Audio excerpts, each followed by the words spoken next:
Hello everyone welcome to Raj talks. അങ്ങനെ Retro മൂവിയുടെ വിശേഷമാണ്. കാർത്തിക് സുബ്രാജ് പടം അതാണല്ലോ പൊതുവേ ഒരു അട്രാക്ഷൻ ഉണ്ടാകും. പക്ഷേ ഇതിനകത്ത് ട്രെയിലർ കട്ടും കാര്യങ്ങളും പിന്നെ ആ കന്നിമ സോങ് ഒക്കെ വന്നതിന് ശേഷം ഫുൾ സൂര്യ, ആ, പൂജ ഹെഗ്ഡെ അങ്ങനെയൊക്കെയുള്ള ഒരു അട്രാക്ഷനിലോട്ട് മാറി കാർത്തിക് സുബ്രാജ് പടം എന്നതിനേക്കാൾ. ഞാൻ ഈ പടത്തിൽ എക്സ്പെക്റ്റ് ചെയ്തിരുന്നത് രജനീകാന്തിന് പേട്ട എങ്ങനെ ഹെൽപ്പ് ചെയ്തു, എനിക്ക് തോന്നുന്നു പുള്ളിയുടെ ജയിലറിനെ ഒക്കെക്കാൾ എനിക്ക് ഇഷ്ടപ്പെട്ടത് പേട്ടയായിരുന്നു. അപ്പം അതുപോലൊരു സംഭവമായിരിക്കും ഈ പടം എന്നുള്ളൊരു ഫീൽ ഇടയ്ക്ക് എവിടെയോ ഉണ്ടായിരുന്നു. ആദ്യത്തെ ട്രെയിലറും കാര്യങ്ങളും. പിന്നെ കാർത്തിക് സുബ്രാജ് ഇടയ്ക്കിടയ്ക്ക് പറയുന്നുണ്ട് ഇതൊരു അടിപ്പടമല്ല, മറിച്ച് ഒരു ലവ് സ്റ്റോറിക്ക് ഇമ്പോർട്ടൻസ് കൊടുക്കുന്നൊരു സംഭവമാണെന്നൊക്കെയുള്ള. പക്ഷേ ഈ പടം മൊത്തത്തിൽ കണ്ടു കഴിഞ്ഞപ്പോൾ എനിക്ക് വർക്കായ കാര്യങ്ങൾ ഞാൻ ആദ്യം പറയാം. ഫസ്റ്റ് ഓഫ് ഓൾ സൂര്യ. വളരെ നാൾക്ക് ശേഷം സൂര്യ നല്ല രീതിയിൽ അഭിനയിച്ച് ഫൈറ്റ് രംഗങ്ങൾ, ഡാൻസ്, ഇമോഷൻസ്, നല്ല അഭിനയം. എനിക്ക് ഭയങ്കരമായിട്ട് ഇഷ്ടപ്പെട്ടു. പുള്ളി ആ ക്യാരക്ടറിൽ എവിടെയും ഒരു മിസ്കാസ്റ്റ് ആയ ഒരു ഫീലേ എനിക്ക് കിട്ടിയില്ല.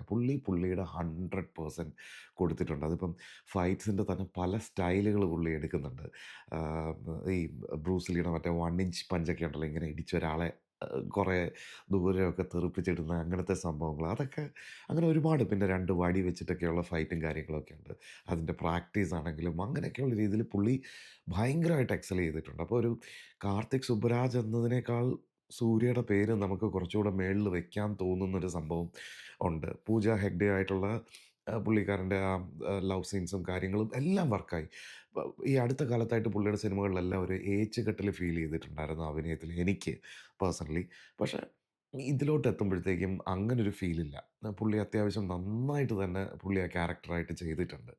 ഇതിൻ്റെ കഥയിലോട്ടൊക്കെ വന്നു കഴിയുമ്പോഴത്തേക്കും ഉള്ളി തൊലിക്കുന്ന പോലത്തെ ഒരു കഥയേ ഉള്ളൂ. അങ്ങനെ പ്രത്യേകിച്ചൊന്നുമില്ല.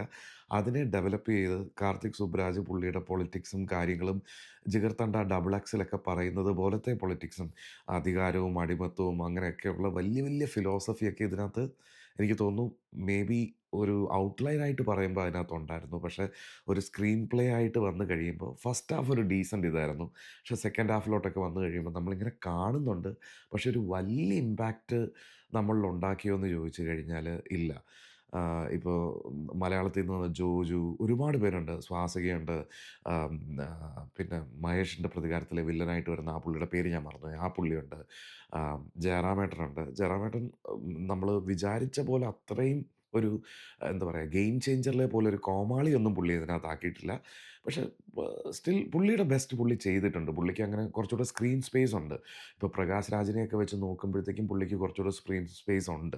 പുള്ളി അത്യാവശ്യം അത് നന്നായിട്ട് തന്നെ ചെയ്തിട്ടുണ്ട്. ജോജു ഒരു നട്ടലാണ് ഈ പടത്തിൻ്റെ സ്റ്റാർട്ടിങ്ങിലെ ഒരു എത്ര നേരമെന്ന് അറിയില്ല. നമ്മൾ കുറേ കണ്ടതിന് ശേഷം എനിക്ക് ഓർമ്മ വന്നത് തന്നെ, ഇതൊരു സിംഗിൾ ഷോട്ടാണല്ലോ. അത് ചെയ്തിരിക്കുന്ന രീതി ഭയങ്കര രസമാണ്. അതിന് വേണ്ടിയിട്ട് തന്നെ വേണമെങ്കിൽ ഈ പടം കാണാം.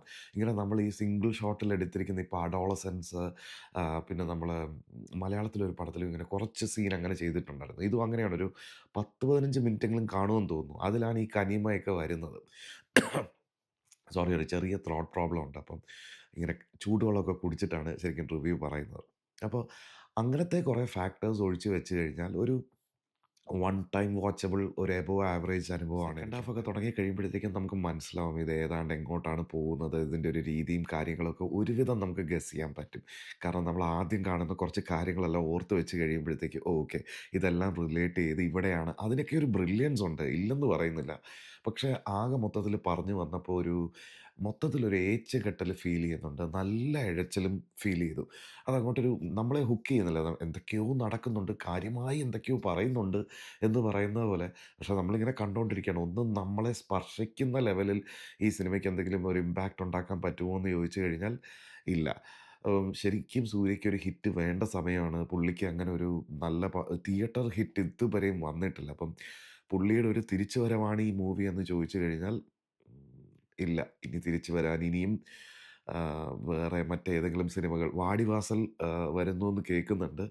ഒരുപക്ഷേ അതായിരിക്കാം. അടുത്ത പ്രൊജക്റ്റുകൾ എന്താണെന്നറിയില്ല. ബട്ട് അൺഫോർച്യുനേറ്റ്‌ലി ഇതൊരു വലിയ തിയേറ്റർ ഹിറ്റ് ആകുമോ എന്നൊന്നും അറിയില്ല. പക്ഷേ പുള്ളിയുടെ കരിയറിലെ ഒരു നല്ല പെർഫോമൻസ് തന്നെയാണ്.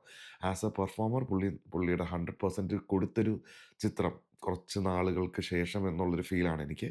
പക്ഷേ ഒരു തിയേറ്ററിൽ വർക്കാവുന്ന ഒരു സംഭവമുണ്ടോ എന്ന് എനിക്ക് പേഴ്സണലി ഫീൽ ചെയ്തില്ല. നിങ്ങൾ കണ്ടിട്ട് നിങ്ങൾക്ക് നേരെ തിരിച്ചാണെങ്കിൽ നിങ്ങളുടെ അഭിപ്രായം രേഖപ്പെടുത്തുക. ചീത്തവിളി ഒഴിച്ച് എന്തും ഇതിൽ കമൻറ്റ് ചെയ്യാവുന്നതാണ്. Thank you.